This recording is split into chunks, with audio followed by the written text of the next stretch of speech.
Araling Panlipunan Grade 9 First Summative Test for Term 1. Number 1. Ano ang kahulugan ng economics? A. Pag-aaral ng wastong paggamit ng limitadong yaman upang matugunan ng walang katapusang pangangailangan. B. Pag-aaral lamang ng kasaysayan ng pera. C. Pag-aaral ng mga batas sa pamahalaan. D. Pag-aaral ng mga relihiyon sa lipunan. Ang tamang sagot ay letter A. Pag-aaral ng wastong paggamit ng limitadong yaman upang matugunan ang walang katapusang pangangailangan.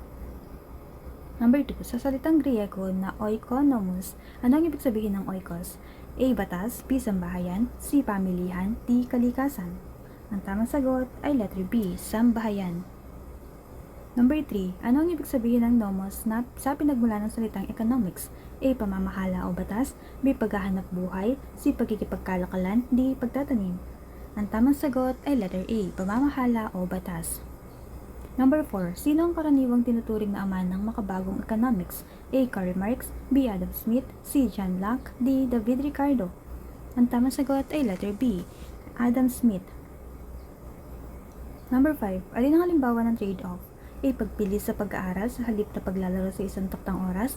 B. Pagkakaroon ng parehong bagay ng sabay-sabay. C. Pagtaas ng lahat ng presyo sa pamilihan. D. Pagkawala ng pangangailangan ng tao. Ang tamang sagot ay letter A. Pagpili sa pag-aaral sa halip na paglalaro sa isang takdang oras. Number 6. Ano ang opportunity cost? A. Ang mahalagang ibinayad sa biniling produkto. B. Ang susunod sa pinakamahalagang bagay na isinakripisyo sa pagpili. C. Ang perang inipon sa bangko. D. Ang gantimpalang natanggap sa paggawa. Ang tamang sagot ay letter B. Ang susunod sa pinakamahalagang bagay na isinakripisyo sa pagpili. Number 7. Bakit mahalaga ang incentive sa economics? A. Dahil naka-impluwensya ito sa pagpili at kilos ng tao. B. Dahil inaalis nito ang kakapusan. C. Dahil pinipigil nito ang lahat ng paggastos. D. Dahil ito lamang ang batayan ng presyo. Ang tamang sagot ay letter A. Dahil naka-iimpluwensya ito sa pagpili at kilos ng tao. Number 8.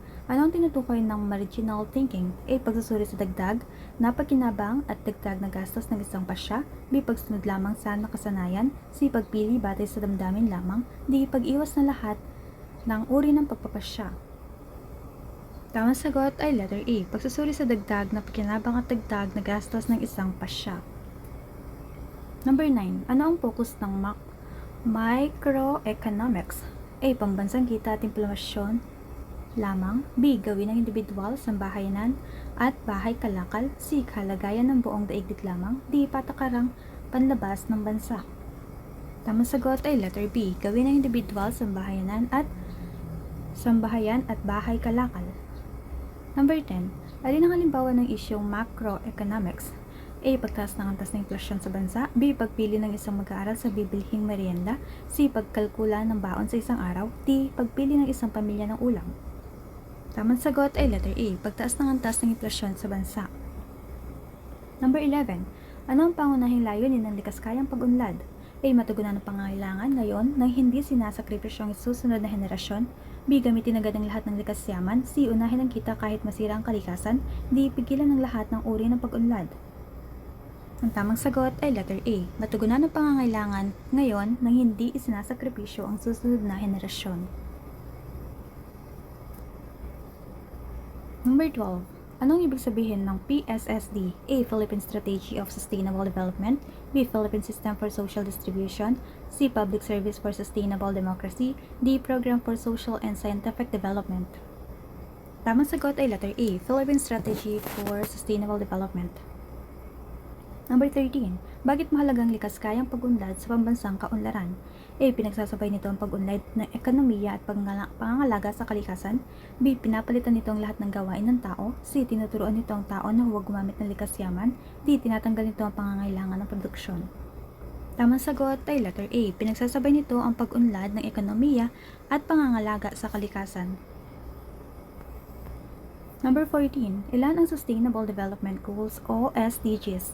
A. 10, B. 12, C. 17, D. 20. Ang tamang sagot ay letter C. 17. Number 15. Aling SDG ang may layuning wakasan ang matinding kahirapan? A. SDG 1, No Poverty. B. SDG 4, Quality Education. C. SDG 13, Climate Action. D. SDG 15, Life on Land. Ang tamang sagot ay letter A. SDG 1, No Poverty. Number 16. Aling SDG ang tumutukoy sa climate action? A. SDG 3, B. SDG 8, C. SDG 11, D. SDG 13. Tamang sagot ay letter D, SDG 13. Number 17. Ano ang kakapusan? A. Kondisyon kung saan limitado ang yaman habang walang katapusan ng pangangailangan at gastusan. B. Pansamantalang pagkawala ng produkto sa tindahan. C. Pagdami ng lahat ng likas yaman. D. Pagkakaroon ng labis na produkto sa pamilihan. Ang tamang sagot ay letter A. Kondisyon kung saan limitado ang yaman habang walang katapusan ng pangangailangan at kagustuhan. Number 18. Ano ang alokasyon? A. Paraan ng pamamahagi at paggamit ng limitadong pinagkukunang yaman. B. Pagsira sa mga likas yaman. C. Pag-iimbak ng produkto upang hindi magamit. D. Pagpapasya batay lamang sa kagustuhan. Ang tamang sagot ay letter A. Paraan ng pamamahagi at paggamit ng limitadong pinagkukunang yaman.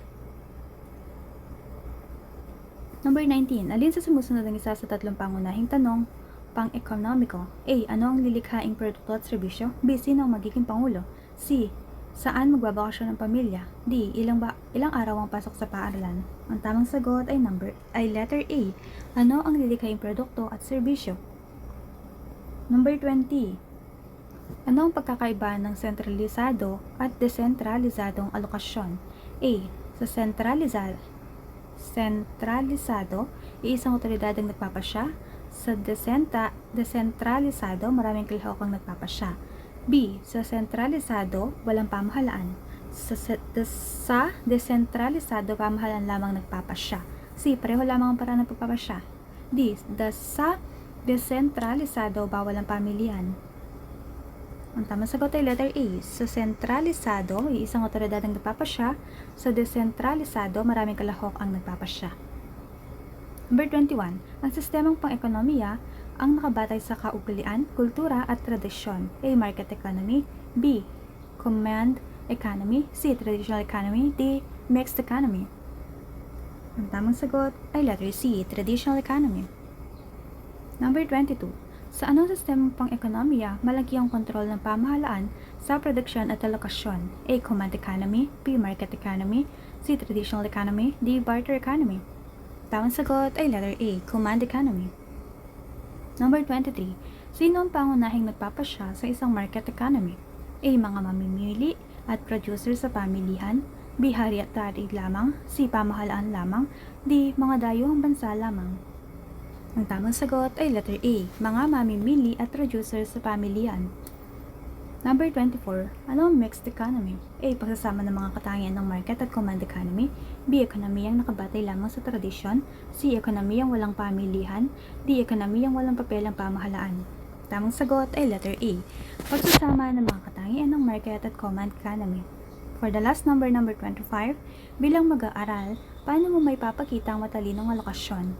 A. Pagbabudget ng baon at pag-una sa pangangailangan bago kagustuhan. B. Paggastos ng lahat ng pera sa luho.